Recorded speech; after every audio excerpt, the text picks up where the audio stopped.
Hello friends आशा कर समस्ते भल थे। एक्चुअली मोटे वीडियो पोस्ट करिया टाइम टिके एपट सेपट हो जाऊँगा मुझे जानी पारुची। तो नेक्स्ट टाइम टू मुझे ट्राए करी ठीक टाइम रे पोस्ट करिए पाई। तो एक्चुअली आज मैंने बहुत खुशी कहीं आज आम टिकी झीर जन्मदिन एंड छोट बेला जो पचार आज तोर कौन ना आज मोर हूँ जन्मदिन। तो ता जन्मदिन नहीं से बहुत खुशी थाए।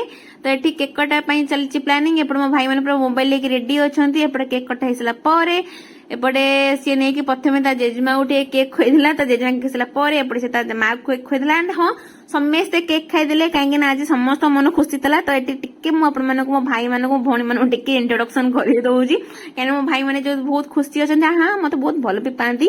तब मुझे केक टिके न खाई बोली मो भाई मत आउ थे केक खुई दौर टे खाई तू अल्प टे खाई बोली केक।